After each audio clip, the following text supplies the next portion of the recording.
तर hello and नमस्कार मंडळी, मी आहे राणी. तर आज आहे हळदी कुंकूचा प्रोग्राम माझ्या मैत्रिणीच्या घरी. तर मी घालणार आहे साडी. तर ब्ल्यू साडी घालू का रेड साडी घालू, मला थोडं कन्फ्युजन होतं आहे. पण I think blue is the best. Blue sari नवीन आहे त्यामुळे घालायला काही हरकत नाही. तर पण यावर मी ब्लाऊज तर काही शिवलेलं नाही, तर यावर माझ्याकडे हे पिंक कलरचं ब्लाऊज आहे जे की परफेक्टली मॅच होतं आहे. कॉन्ट्रास्ट ब्लाऊज कधीही छान वाटतं, जे की मला वाटतं. सो माझी साडी घालून झाली आहे. कशी दिसते, कॉन्ट्रास्ट ब्लाऊज मॅच होतं आहे ना. तर आता पुढचं म्हणजे फेस वॉश, चेहरा क्लीन करायचा, देन मेकअप. तर यासाठी मी फेस वॉश घेतला आहे, ज्याने की फेस पूर्ण क्लीन करेल. पूर्ण फेस क्लीन झाला, स्वच्छ केला की त्यानंतर मी वापरणार आहे टोनर, जे की टोनर हे चेहऱ्याला हायड्रेट करत असतं. आता मी वापरते हे सिरम, जे की चेहऱ्याला खूप छान हायड्रेट करत असतं. इथं पूर्ण इव्हनली सिरम मी स्प्रेड करून घेतलं आहे. यानंतर मॉइश्चरायझर क्रीमसुद्धा इव्हनली स्प्रेड करायचं आहे. तुम्हाला मी कोणते प्रोडक्ट वापरले हे जर जाणून घ्यायचं असेल तर नक्की मला कमेंट करून सांगा. मी तुम्हाला प्रोडक्टबद्दल डिटेल नक्की देईल. हे प्रोडक्ट माझ्या चेहऱ्याला सूट होतात म्हणून मी हे प्रोडक्ट वापरते. बघा, आता तुम्ही पूर्ण चेहऱ्याला मॉइश्चरायझर क्रीम लावून घेतले. तर यानंतर मी लावणार आहे प्रायमर, जे की मेकअप करायच्या आधी प्रायमर फिक्स लावायला पाहिजे म्हणून मी इथं प्रायमर वापरणार आहे.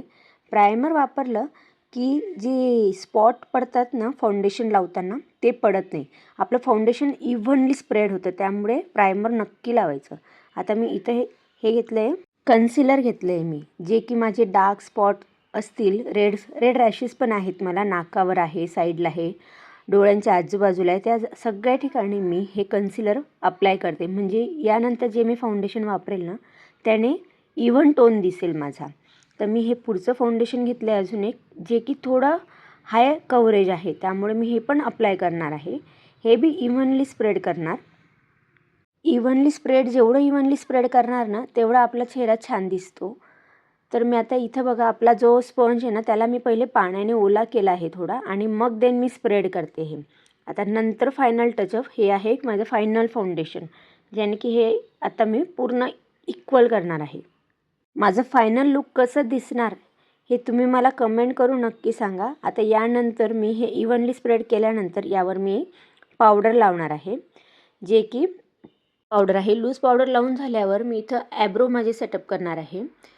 माझे ॲब्रो थोडे दाट आहेत आणि डार्कही आहेत, तर मला नॉर्मलच टचअप करावं लागणार आहे, जास्त काही करायची गरज नाही. जास्त डार्क ॲब्रो मला सूट करत नाही, त्याच्यामुळे मी नॉर्मलच हायलाईट केलं आहे ॲब्रोंना. आता मी इथं नाकाच्या आजूबाजूला ओठाजवळ हायलायटर वापरते, जे की आपलं बघितला चेहरा थोडा का असं ना, पण माझं नाक कसं उंच दिसते, त्यामुळे मी हायलायटर इथं यूज केला आहे. हायलायटरशिवाय तर मेकअप कंप्लीट होतच नाही. यानंतर मी माझा डोळ्याचा मेकअप, काजळ, लिपस्टिक सगळं पूर्ण रेडी होऊन तुम्हाला दाखवते. आता ही झाली मी रेडी. आता पुढची नेक्स्ट स्टेप मीन्स कानातल्यांशिवाय तर लूक पूर्ण होणारच नाही. साडी घातली म्हणजे मला छोटे कानातले पण आवडतात, पण त्यापेक्षा जेवढे मोठे कानातले घालणार तेवढं लूक अजून सुंदर येतं. हे ना, आवडलं का तुम्हाला हे लूक? फायनली माझा मेकअप झाला आहे कंप्लीट. मी कशी दिसते, मी खरंच छान दिसते ना. पण आता नेक्स्ट माझी हेअरस्टाईल. मला हेअरस्टाईलसाठी खूप कन्फ्युजन असतं, पण ठीक आहे, बघू, काहीतरी करते. आता हे माझं सौभाग्याचं लेणं मंगळसूत्र मी घातलं आहे, आणि आता इथं मी माझी हेअरस्टाईलसुद्धा घेतली करून, जी की फक्त वरती बन बांधलं आहे, बाकी काही नाही केलं. नंतर बँगल्स, जे की मॅचिंग कंपल्सरी लागतात. बांगड्याही माझ्या झाल्या आहे. दिस इज माय फायनल लुक. तर सांगा कशी वाटते मी, कमेंट करून सांगा. माझा मेकअप कसा वाटला तेही सांगा. तर मी झाली आहे हळदी कुंकवाला जाण्यासाठी रेडी. Bye bye. तुम्हाला माझा आजचा ब्लॉग कसा वाटला मला कमेंट करून नक्की सांगा. आणि ह्या आहेत माझ्या गोड गोड मैत्रिणी, ज्यांच्यासोबत मी हळदी कुंकू सेलिब्रेट केलं, आणि सेल्फी सहित खूप मस्त आम्ही केले. सो प्लीज माझ्या चॅनलला सबस्क्राईब नक्की करा.